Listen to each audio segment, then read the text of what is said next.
Welcome to Future Contracts, the show where we don't just predict what's next in legal, we provoke it. I'm Electra Japonas, Chief Legal Officer at Law Insider and founder of 1NDA. For the last decade, I've been obsessed with the contracts problem, why they're slow, messy, inconsistent, and what it actually takes to fix them. Yes, AI is changing everything, but speed alone doesn't fix broken workflows. The real opportunity isn't just faster red lines, it's smarter reviews, cleaner processes, and contracts that actually make sense. Contracts that move at the speed of business without legal being left behind. In this show, we talk to people building that reality inside legal teams, law firms, startups, and global companies alike. We don't just talk about what's new, we ask what's next and what's worth rebuilding from the ground up. If you're ready to rethink how we draft, negotiate, and scale legal work, this is the conversation.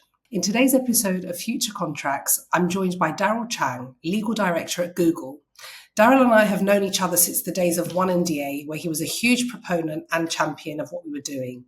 And as part of the initiative, we had some really thought-provoking conversations. So I'm delighted to be talking to Darryl today because I've always been in awe of the way he thinks and expresses himself when it comes to the future of contracts.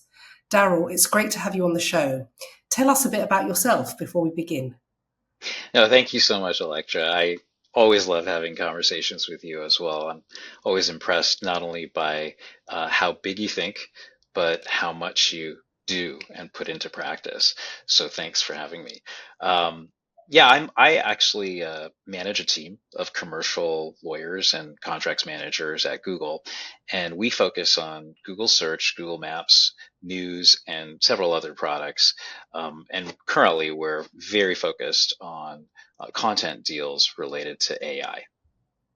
Very interesting. I'm sure that there's a lot going on at the moment for you. You've described current tools as speed enhancers when we've had previous conversations before, but what's the risk of mistaking faster workflows for more meaningful transformation? Yeah, I think that AI is very impressive in terms of what it can currently do. And I really am excited to see what it'll do in the future in terms of contracting. But right now, I do feel like there's somewhat of a misunderstanding of what it's doing. It may make certain aspects of contracting appear to be moving faster, but I almost liken it to the beginning of the automotive industry. I think people at the beginning of the automotive industry were really impressed, for example, with how fast an engine could make the carriage go, much faster than horses. Right? And they were impressed with the fact of the technology, the machinery that was going into it, how powerful it was. But those first cars were actually largely hand built, and they didn't necessarily have standardized parts. The huge transformation really occurred when Ford and others started to adopt standard nuts, bolts, tire sizes, wheel sizes, engine components, and an entire assembly line to put it all together. And I think we're still at the stage here where we're blown away by the engine, but we need to think about the more standardized components that will make it all come together. Wow, I absolutely love that. And I've never thought about that. So that's a really interesting analogy. And I think you're totally right. And you know that I know, and I know that standardization is just such a huge unlock when it comes to efficiency, even pre-AI days. So I am looking forward to that happening at some point and people realizing that there is a need for that standardization to come into play. And I know that we'll talk about that a bit later, but in your view, what would a truly AI-empowered legal workflow look like? So we don't just want faster, but we also want simpler, smarter, maybe more standardized. What does that look like for you? Yeah, well, I mean, again, using this automotive analogy perhaps as an entry point, I think we found that in the automotive industry, in those early days, the lack of standardization made it really difficult not only for a car company to fix its own cars, but to really be compatible with other vehicles, right? And that is a huge impediment to scaling the whole industry. So the same could be said in a sense for contracting. That is, I think that for us, a huge challenge is separating out the 80% of a contract that's really fundamentally non-controversial, um, has to be dealt with and said, I think, in order to um, deal with fundamental issues of risk allocation, but that really don't need to be said in 100 or 1,000 different ways using different words to get at fundamentally the same meaning. And so a simpler and smarter workflow, I think, would first use AI to separate out that 80% from the 20%. Um, and the separation would allow you to prioritize and focus your time on the 20% of issues that are meaningfully different and that are the thing you should really work out with the other party. Right? These are the things that could make or break the deal. These are the things that perhaps make this relationship different than others. And that I think would significantly improve the process. But again, I think it really requires um, some standardization, Mm. because if you separate out the 80%, but you're still spending a lot of time, or AI is still spending a lot of time going back and forth on it, even if two AI bots are negotiating against each other and it seems relatively quick compared to two humans going at it, I think you're still losing a significant amount of value there that you don't have to. And then the amount of time that you could be spending on the important biz, um, it is potentially getting lost in the noise of what's still going on with the 80%. Um, Bottom line is, I think that we should focus on making sure that we're spending time and effort and thought on the right parts.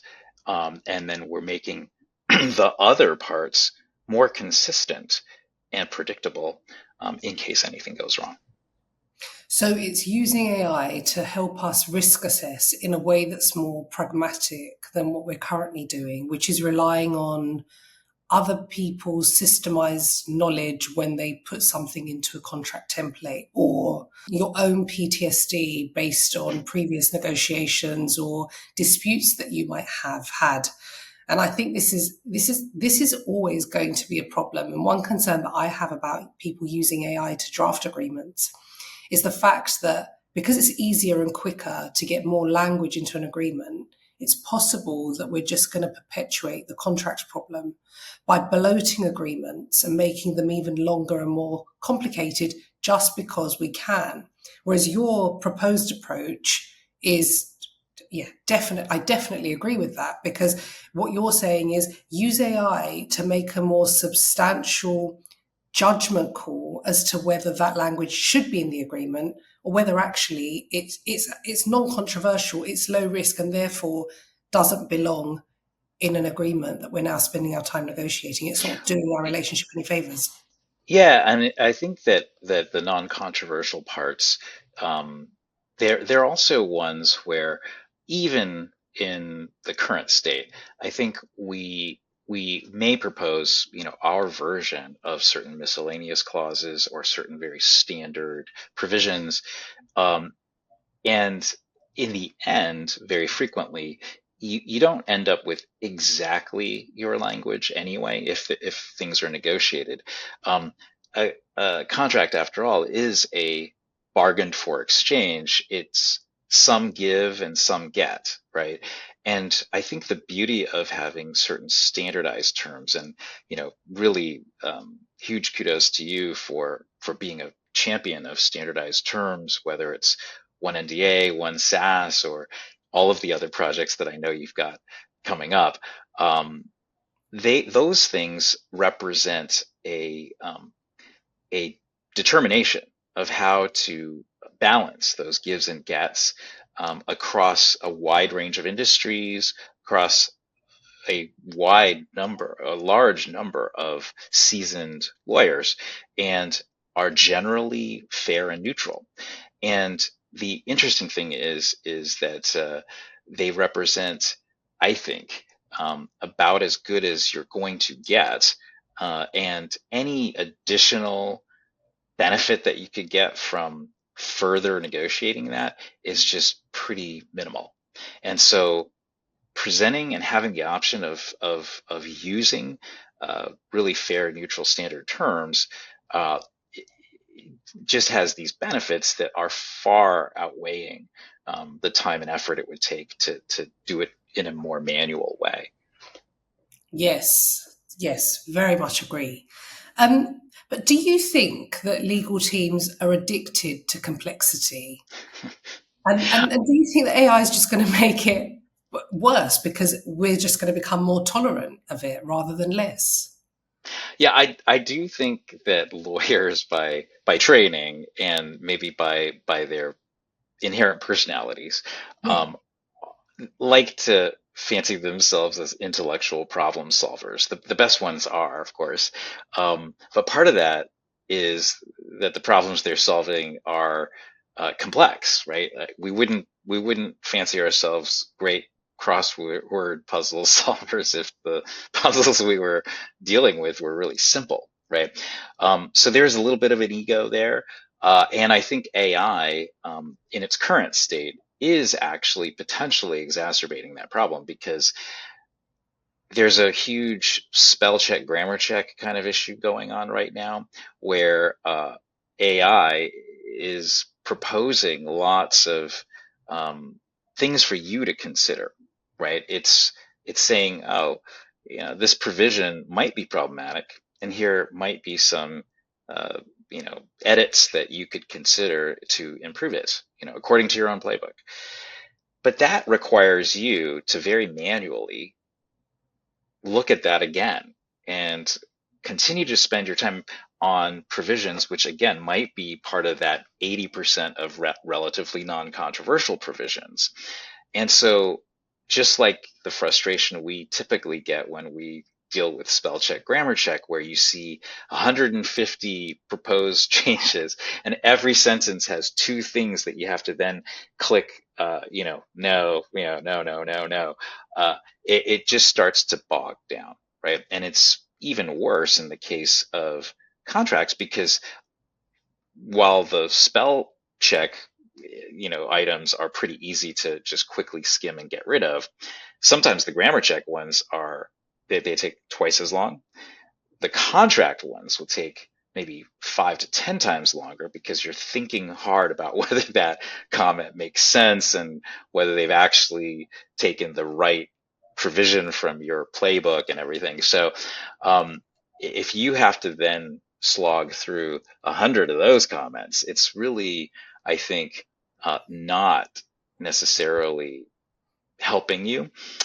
It may be enhancing your sense that the things I'm doing are very complex and require a mind like mine to think about. But I think it's actually just adding more noise potentially. Again, I think if the AI were focused only on the 20%, then I think that's where you get some value. That is where you should be focusing your time and energy, right? But how do you get rid of the rest of the noise? And I think Mm. that's where both standards come in, and then also there's an element, I think, of um, learning where you're the one teaching the AI, Yes. about your risk tolerance and your sensibilities, rather than just the AI adding more complex thoughts to onto your plate. Totally. And I wonder whether we're now at the stage where you had to do the spell check yourself. You know, back in the day when that was first available, you would want to go through it yourself. And now we just have autocorrect. particularly when you're just typing on your phone just knows how you speak. And I speak Gringlish, which is basically speaking Greek. I speak Greek in Cypriot dialect, and I use English Latin characters to do that, even though we have a Greek alphabet. I use Latin characters to speak Gringlish. And sometimes my phone will just predict my Gringlish word. And I think that's amazing, because now you know how I speak in this very obscure Greek dialect. I wonder whether the AI is going to get so good that it will know what your risk preferences, risk tolerances, what your preferences are. It will simply predict something and autocorrect something without having to take up your headspace asking you to correct it. So I wonder whether this noise that you speak of is more symptomatic of where we are in the adoption curve of AI, because now we just want to micromanage AI and make sure that it's right with everything that it flags. But perhaps at a later stage, it will be much more intuitive, and we'll trust it more, so that we can just move through it without thinking about it too much. Well, it's a really interesting point. I mean, I have to say that um, autocorrect uh, has improved a lot over the last few years, but I'm still constantly having it correct things it shouldn't, Yeah. right? And then you're just creating massive confusion, like, especially when you're texting really quickly and you're just constantly doing the asterisk and no, I meant to write this. And so I think that as sophisticated as our systems are, they're still making enormous numbers of errors. Now, in your scenario, I would say that there's currently two potential outcomes, right? They're both acceptable in certain ways, but one I think is clearly better than the other. In the current state of technology, I think that if you decided to just let autocorrect do the work for you, and perhaps, especially as an in-house counsel, you have a little bit more leeway to assume the risk, right? In the in-house practice, I think you can even currently you provide certain self-serve contracts that you consider low risk, and you say, well, um, the the return on investment of having a human lawyer look at that is pretty low. So, and the potential downsides are also low. So I'm going to let it be self-serve, right? And then you might have a middle category where you let AI do some autocorrection potentially, right? And well, that's potentially better than no review at all. But you can also see that the autocorrect might be making some mistakes, but perhaps you're willing to, again, assume the risk of that. And then for your higher priority, higher risk contracts, you would use AI to help you do an initial review, but then you would want to focus on it to make sure that autocorrect is not accidentally changing your message, right? But what if in that middle category, and even in the other category, the first category, if you used standards and there is no need for review because you know what that language already says, it doesn't need to be corrected because it's not like some random way of expressing the same idea. It's a accepted and vetted way of expressing that idea. Then you don't need AI to even look at that because, well, other than to confirm that it is the standard language. So I think that would be a better state, and that would be more like you're providing a templatized response that doesn't need to be spell checked. Totally. I think standardization, it's a no-brainer that that is the most efficient way to contract. But just going back to my previous questions about lawyers being addicted to complexity, there is a barrier to adoption when it comes to standard contracts because of that, and because lawyers um, believe that things are very complex and therefore deserve a complex solution. Just on that, I don't believe that a complex problem always needs a complex solution. Sometimes it's a very simple solution, standardization in this instance. But I think there's just an overall belief that if you adopt a standard, you're somehow forgoing a benefit to your organization that you could otherwise be gaining if you were using bespoke terms. I But think no, I think that's really true. But even from ancient times, I think your point is a good one. That is, even from the development of Occam's razor, right? The simplest solution, certainly the most elegant solution, is often a very um, compact, brief one, right? It's not overly complex. It doesn't create all sorts of new problems because people can't fully understand it or follow it. Um, so I think that that's something that as we enter into a technologically more complex society, we need to gravitate towards some of these older truths.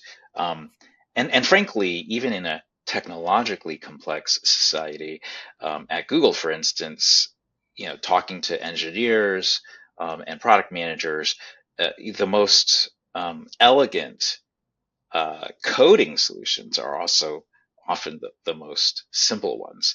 Complexity in your code and functions just leads to a lot of bugs, and that's not what any of us want, right? So I 100% agree with you there. yeah, yeah. I mean, that's so true. I think the same applies to any space. The more you complicate it, the more you set yourself up to have to resolve other problems that come as a with as a knock-on effect. But why do you think that lawyers still believe that every deal, even simpler ones, deserve bespoke attention? Well, I think that this is a problem that is particularly pronounced in the US and other, Anglo-American jurisdictions, right? So primarily because our legal system, the US legal system, um, trains lawyers to be zealous advocates in a fundamentally adversarial system. I would contrast that to some extent to the more um, inquisitorial system of civil code countries. I was in a negotiation early in my career with a German opposing counsel, and my contract had, 25 things in it, and and it was just for a very simple transaction. And the German lawyer just shook his head and said to me, in my country, it's not necessary to say such things. And I think what he meant really was the code already took care of almost all of this. And you don't need to reinvent it for your contract. It took me a while to understand what he meant. And we still sat there and ended up negotiating a fair amount of it. But I think it's that zealous advocacy that forms the foundation of some of this mindset. And I don't think this mindset is actually very well suited to the society that we've got today. That zealous advocacy really causes you to think that you should go for every last bit of advantage, and to address every last corner case.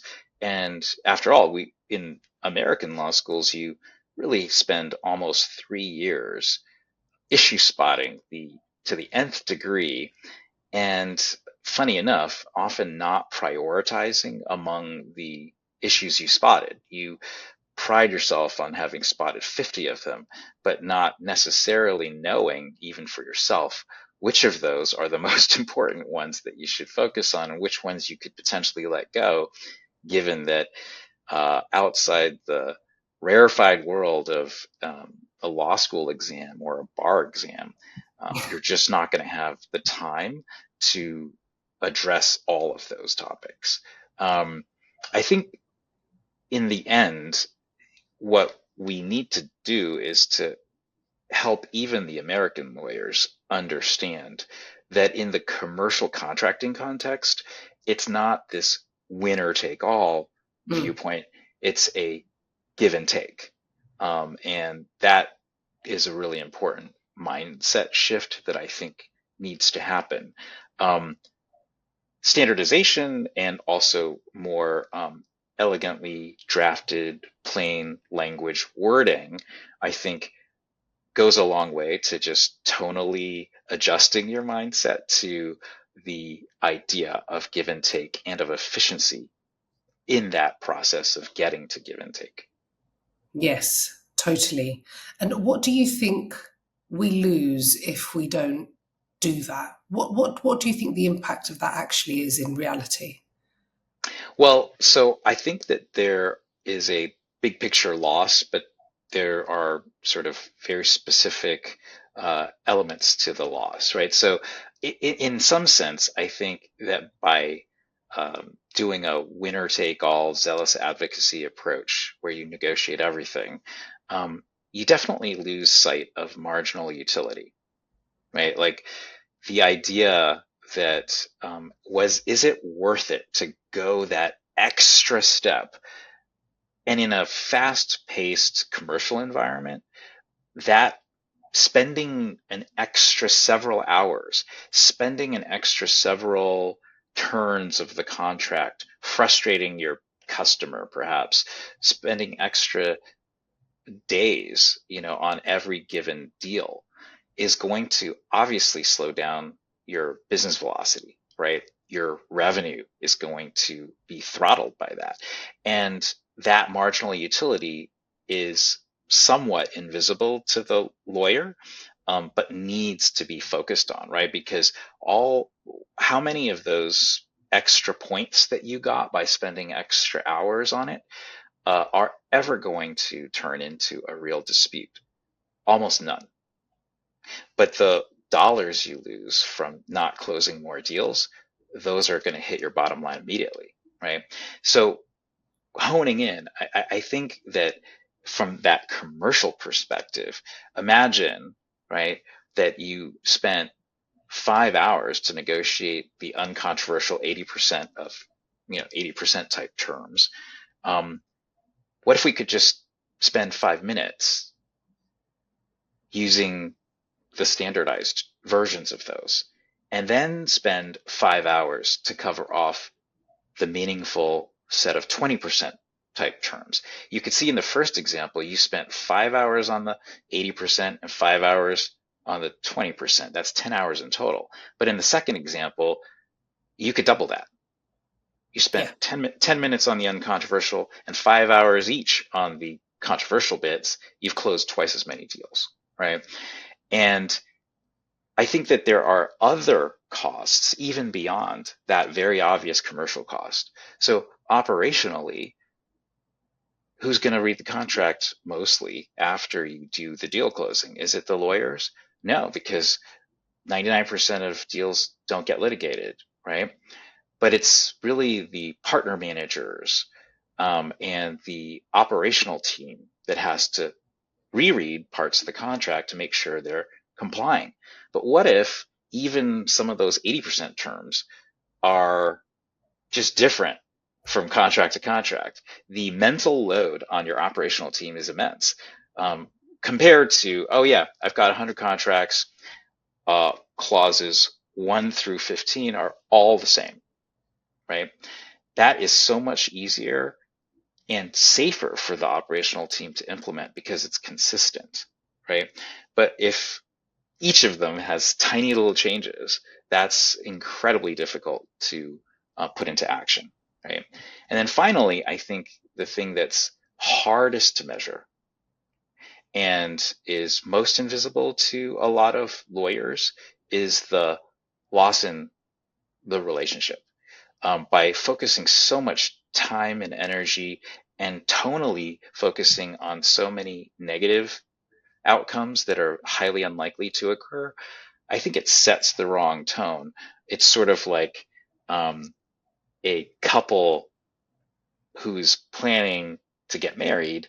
If they spent 20 hours on a prenuptial agreement and only 2 hours on the wedding planning, I think that's really focusing on the wrong thing.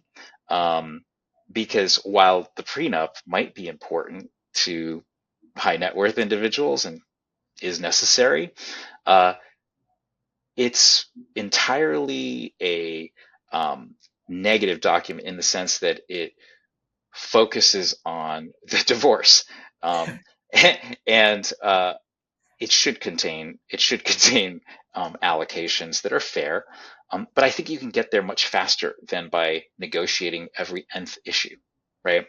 And you can achieve what you're trying to achieve um, much faster, and you will probably actually enhance the ability to avoid the divorce if you spend 80% of your time on the collaboration, on the positive things, on the planning of the wedding itself, on the plans you have to buy a house together and have kids. Those are the things I think that would be more fruitful to focus on. And while it's the role of the lawyer often to think about covering off some of the potential negative outcomes, I think that the role of the commercial lawyer should Mhm. be not just that, but to actually enhance the business relationship. To be truly part of the deal team, you have to be working hand in hand, I think, with your business development salespeople to make it a good customer or partner experience that reflects also how easy it's going to be to deal with your company. If you make it really hard to deal with you at the beginning, they may fear, rightfully, that your company is full of people that are obstructionist and not interested in solutions. And that's not really the tone I think we want to set. 100%. I mean, I think that the role of a lawyer, both in-house but also law firm lawyer, is transforming from being a risk mitigator to a business enabler, and it's becoming much more prominent and much more expected from modern teams. So if you get a lawyer that's really, I'm going to say old school, because that's what I feel when I'm negotiating with a lawyer that just doesn't want to let points go and is just, just set on point scoring in a negotiation. I think to myself, I think you've misunderstood your role, because your role isn't to protect your organization at all costs from opening themselves up to any potential risk.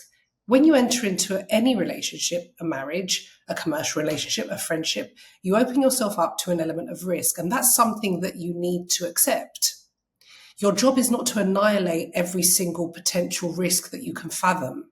It's to be pragmatic about the relationship, accept the risk, and then focus on the things that could really implode and become enormous issues if they do materialize, if those risks materialize. So I think that that transformation or that mindset shift is happening really quickly. It's happening in in-house teams, it's happening with law firms, and it's nice to see, but we're not quite there yet. We're not quite where we want to be. And I'm hoping that the technological advancements will help surface that even more. So when we do get rid of the mundane and the routine type of work that AI can definitely automate, I think lawyers will have more of an opportunity to rethink their roles. Because, and I talk about this a lot, and I've written about this a lot, and I'm kind of obsessing about this topic lately. How is the role of a lawyer going to change in a world of AI where they don't have to execute on tasks anymore, but they have to architect systems that can now replicate and scale what is their institutional knowledge? What does that shift look like?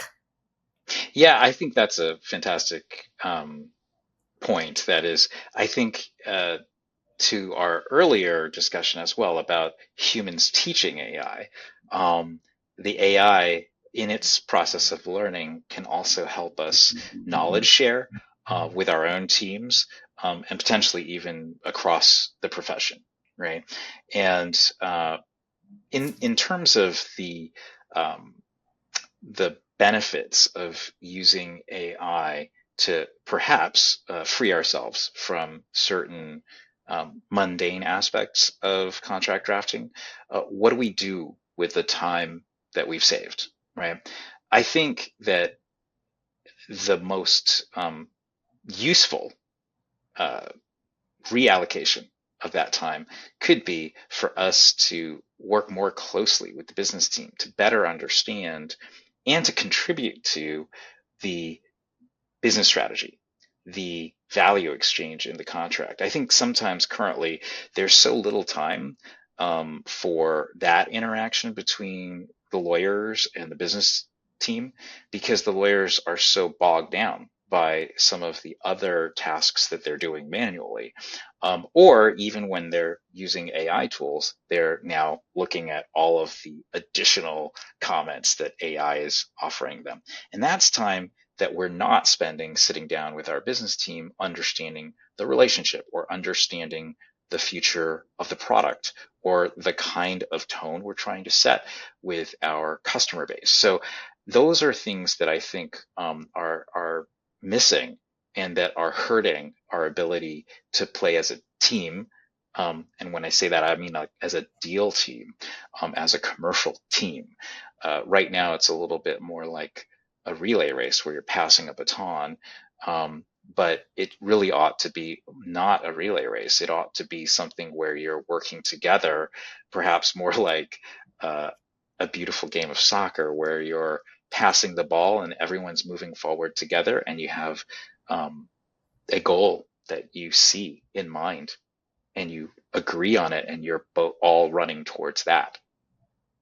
Yes, and I think that lawyers sometimes think that their goal is to ensure that you never litigate or that if you do, you're going to win.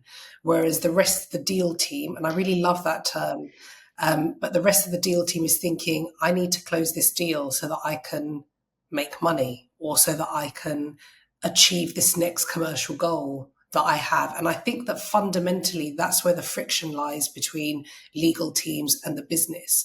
But one of the reasons that that friction exists or that mismatch in terms of what the objective is that lawyers are just so, they're often very under resourced and they often have so many more people to deal with in an organization than other teams do. So you get these under resourced, really pressured, high stakes teams that are just thrown things and they have to react and they have to deliver. And so there isn't much time for that kind of thinking about what the objectives are, that strategic approach to the way that they work, taking time away from the grind to look at their processes. There just is no time. So I think that the introduction of AI and its use in the right way can definitely free them up, not only to work on things that are more interesting, but to put them in a position where they have a much more strategic role in the driving of an organization because they definitely have the skill set and they've Mm. definitely got the experience and the eagle eye view that lots of other organizations or lots of other teams in an organization don't have. So, what are your views on that? Do you think that that's a likely outcome?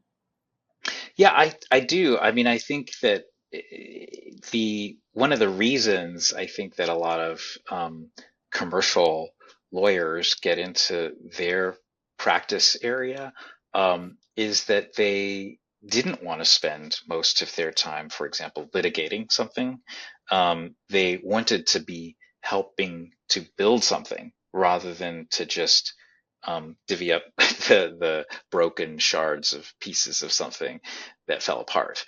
And so I think, but I think that the thing that some lawyers may not understand is that these commercial deals, they are so fundamentally based on not just commercial interests, but to a large extent, um, the human relationship aspect, right?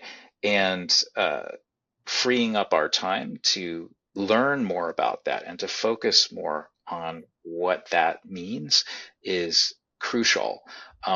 I think as a young lawyer, I often didn't quite understand why some of the companies I worked for spent so much time on team building exercises and relationship related work. But now I really appreciate that. I think that, I was more focused on maybe professional skill set development, but I didn't see that the drafting, negotiation techniques that I was learning, they are part of the skill set, but so is the relationship building. The relationship building is so crucial, even though it seems implicit. Uh, and I don't think a lot of people realize that, but now they may have more of an opportunity to think about that. In fact, the interesting thing is that sometimes there's a perceived sense that machines are going to take over. I think actually machines are going to free some of our time to be Mm. more human, actually. Um, it's our manual work that was making us more like machines, but now we can focus on being humans more. The machines will do the machine work. And I think part of the human work is setting the tone. And at Google, for instance, we have, I think, a very collaborative corporate culture. And one of the things that I've tried to do as a leader in our forms and drafting team is to also make sure that our contracts reflect our culture and values.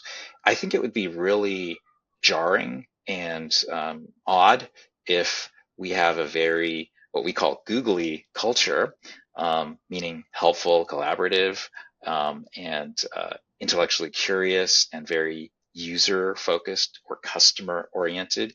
It'd be very odd and jarring if people know us that way and then I throw a contract on their table that is horribly uh, legalistic, negative, and one-sided. That doesn't really fit at all with our culture, and I think it's important for our commercial documents to reflect who we are.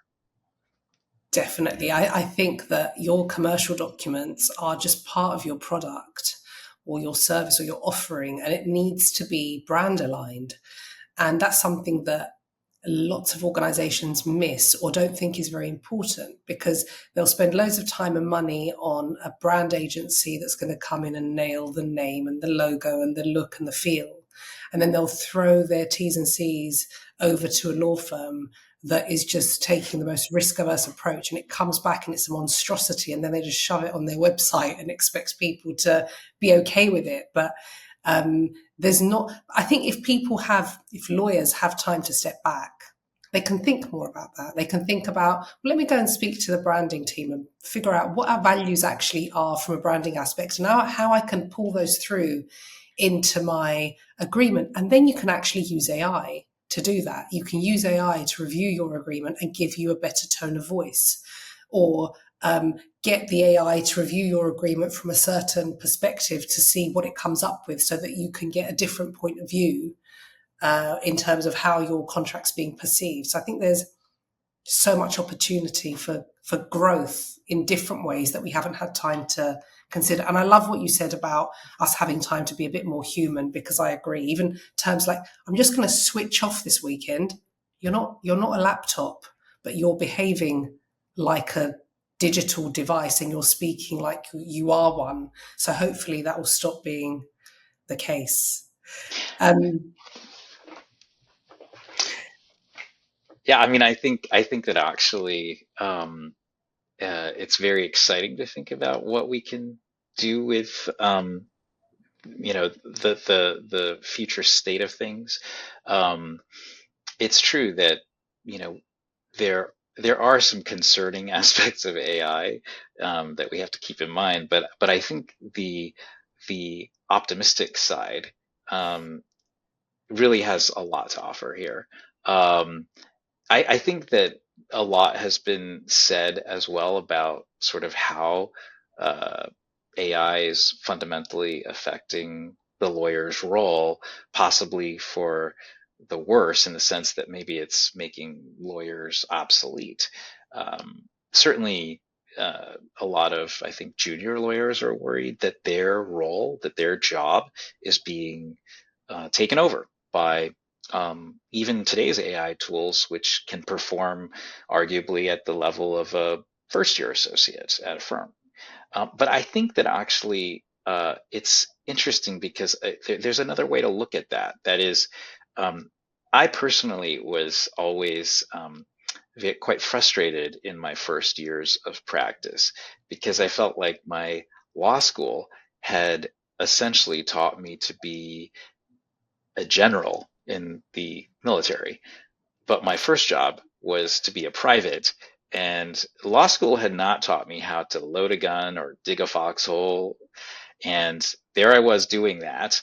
And I really had to forget about most of my larger philosophical legal training for 10 plus years.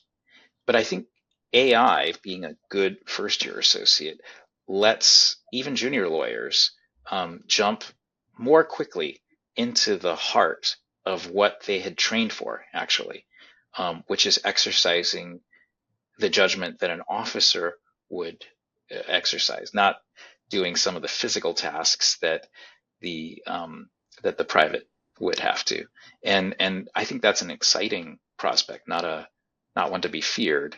Um, and I think also, as long as there are humans, there's just going to be a role for lawyers because humans are not entirely rational actors.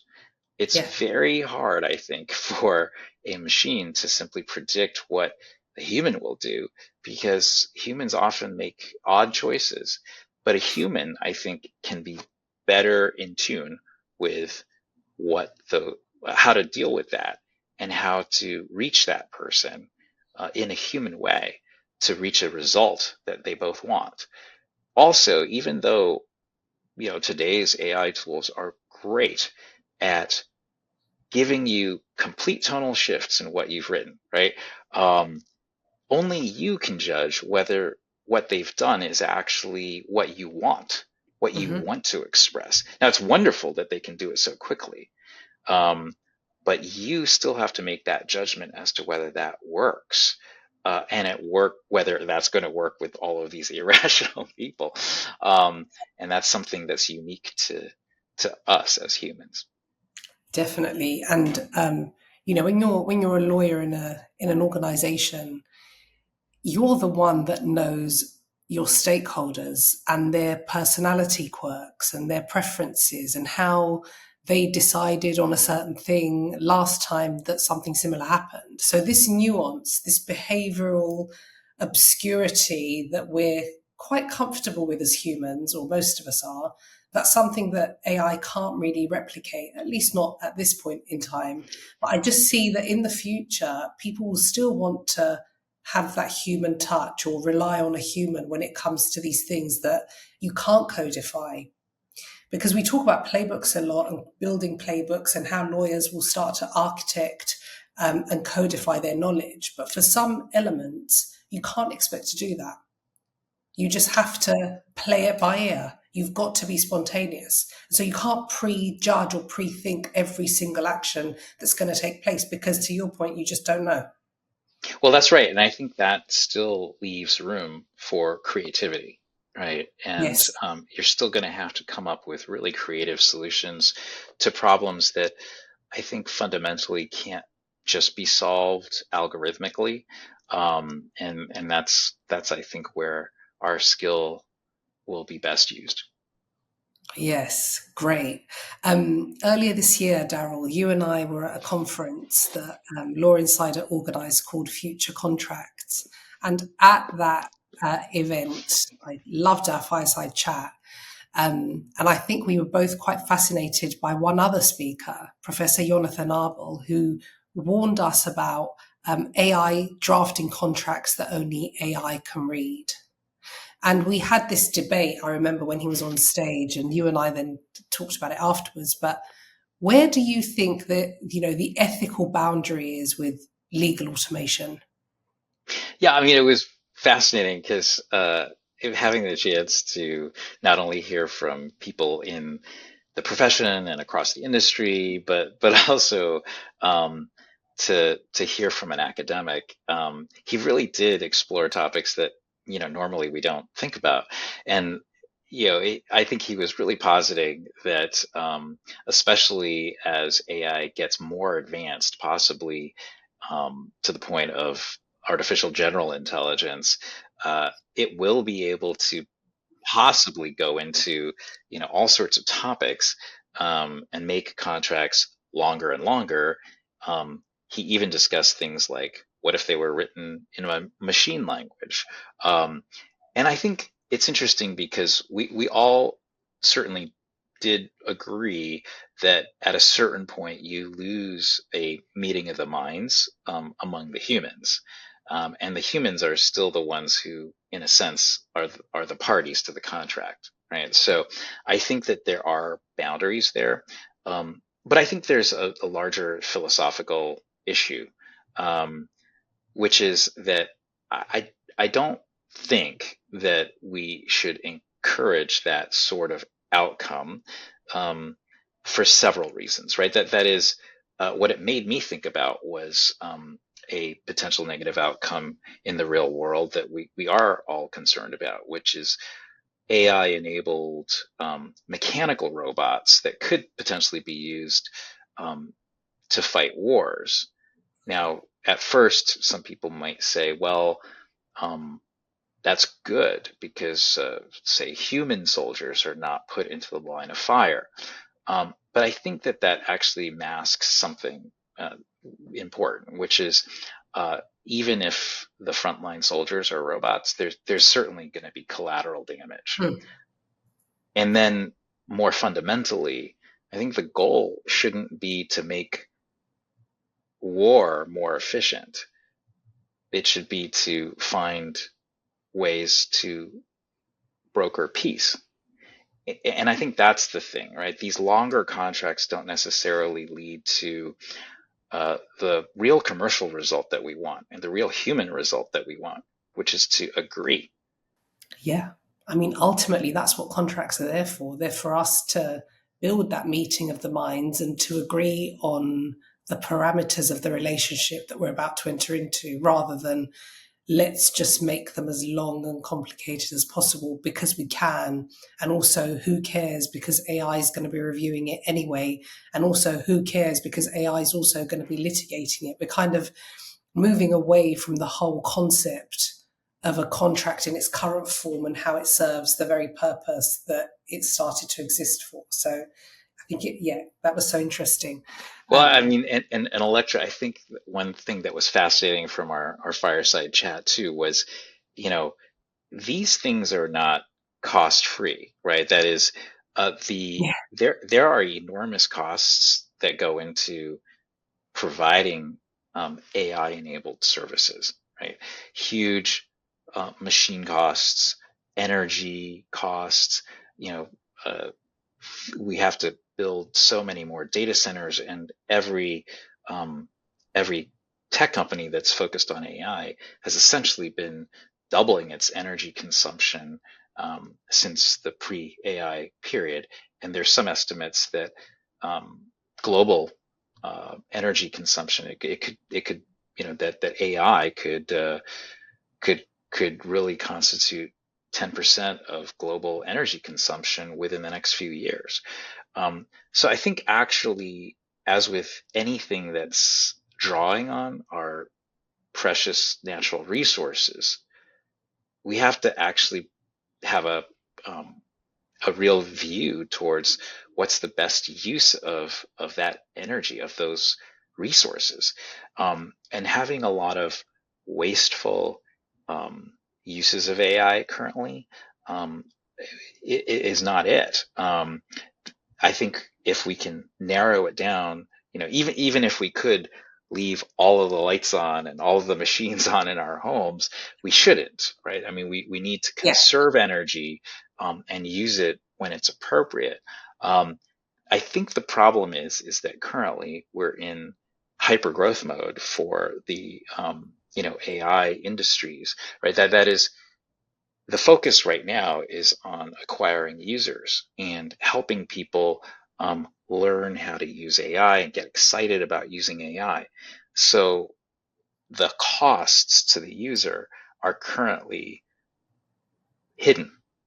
They're being absorbed in an unnatural way. But I mean, for a good reason, right? That is, if it were extremely high barrier and high cost, then I think we would be making fewer advancements, right? mhm, But I think people need to be conscious that it's not going to be um, at this sort of apparently cost-free way that it's being provided right now. Similar, again, looking back at some old industries like the auto industry, right? Before, um, people perhaps were pretty profligate with using cars because it was not apparent to them that that fuel was a resource that was limited. Its cost was, in a sense, artificially kept low to enhance, among other things, the automotive industry.